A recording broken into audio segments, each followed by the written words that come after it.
I pleadee, I decredede, Indeedee, de king Dedede, needy Indeedee. Did he just say he needs a video on Indeedee? Indeedee, de king Dedede requested a video on Indeedee. Proceededy with delededy on Indeedee with speedy, or I guaranteededy thou shalt bleededy. Look, well, I'll do the video, but what are we doing? I don't know, I just got carried away. I'm sorry, Dee. I'm sorry. It's fine. It's just, look, we're better than just repeating the same joke, like what, 50 times? One time's okay, but it really loses the charm the longer it goes on. I get that you got excited and all, but what? Don't you mean 50, Dee? Indeed, we're doing a video on Indeedee.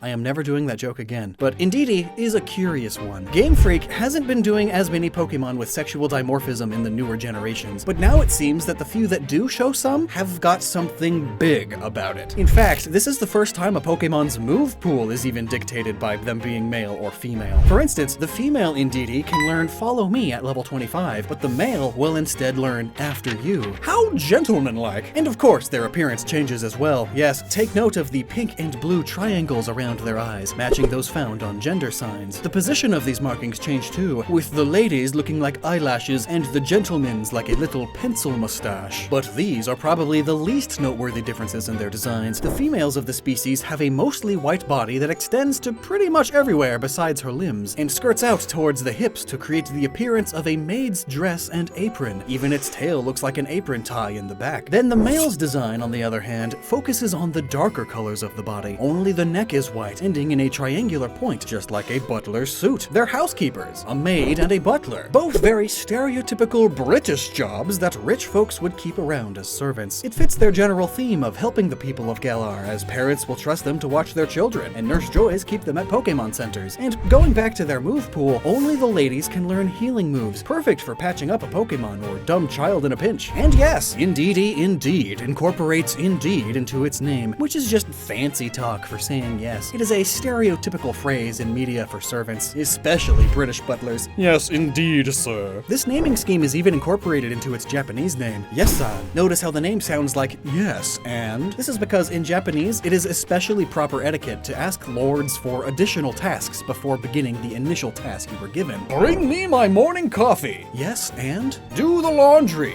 Yes, and? Trim the bushes in the garden. Yes, and? Please stop saying that.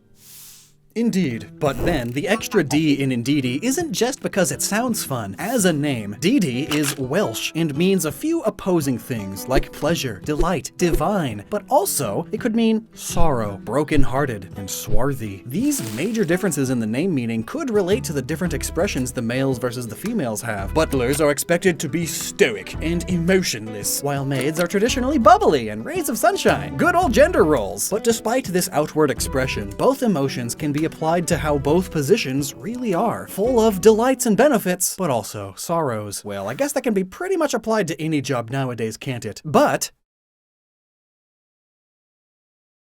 if you're like me, then you've been very naughty. And you probably need a VPN.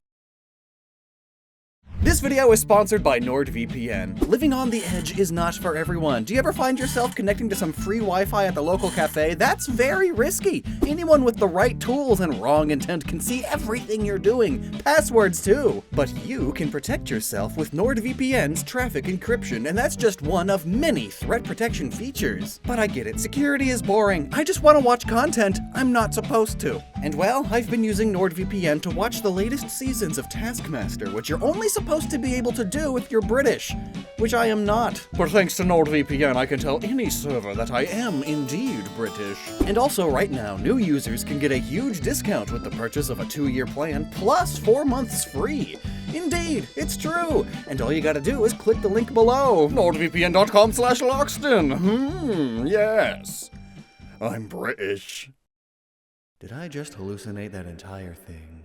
What animal is it based on? Well, it's definitely an amalgamation of many different parts. It appears to have fur patterns and paws resembling various British mammals from the Mustelidae family, such as polecats, European otters, and minks. All of the long things that you could ever hope for. They have no bones. You can just bend them around like a straw or a spoon. That's why they're psychic types.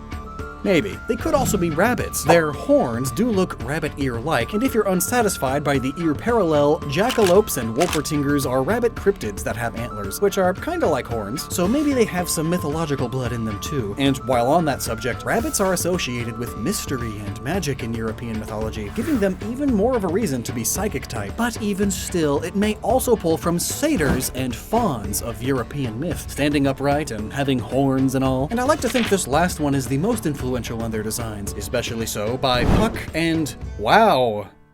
Wow, I cannot show that on YouTube. Well, Puck was some sort of sprite, fairy, or demon that resembled a human male with goat legs, goat horns, and huge balls. Like, this thing's legs are so hairy, but then the balls, they are not. The most famous depiction of Puck comes from A Midsummer's Night Dream, written by none other than William Shakespeare, only the most famous English playwright to ever exist. So of course they had to reference him somehow. Theater is very traditionally a platform of entertainment exclusive to society's highest of elites. So it's very fitting to give the honor to Galar's most distinguished gentlemen and madame, whose jobs are typically reserved for only the wealthiest. And the connections don't stop there. Even Puck's general behavior is similar to how you'd expect Indeedee to act. He would regularly do menial tasks to help the villagers out, whether it be painting a fence or helping housewives with dishes. Now, that does sound very servant-like to me. So really, I'd say we have everything we need and can wrap up the video here.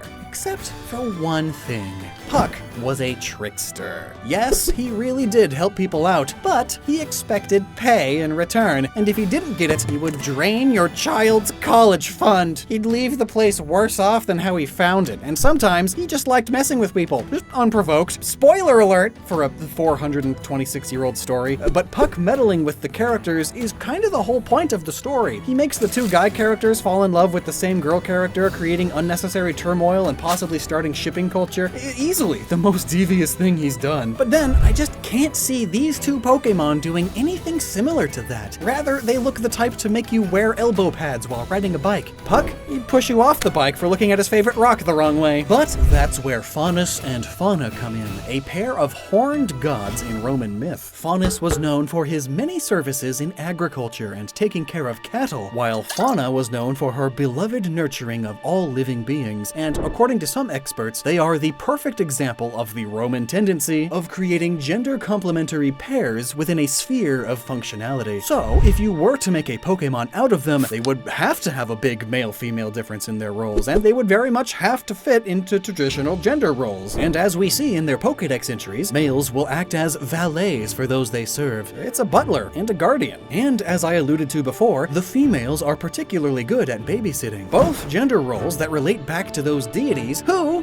by the way, were also capable of foretelling the future, hence the psychic type, in addition to spoons and weird rabbits, of course. They could also be taking elements from Lares, another figure from Roman mythology, often regarded as a household god. Statues of this guardian deity were placed in bedrooms and kitchen tables during meals to bring protection to the home's residents, and these statues would usually come in pairs and carry rhytons, curly cups with animals on them, most commonly depicting horned sheep and horned goats. These drink horns were early-day pitchers meant to be filled with drinks to be poured at special ceremonies. Again, butlers and maids sometimes carry around pitchers of water, especially during weddings and other noteworthy events. So all of this, yeah, it all comes together quite well. And indeed, that is pretty much it for Indeedee. It's one of those Pokemon that aren't immediately obvious, but still pretty straightforward once you dig just a bit deeper. Which also makes me think of Morpeko a bit. Kind of a weird hamster guinea pig bean that's electric type and has two forms. You know, why is Morpeko? To find that answer, click here. And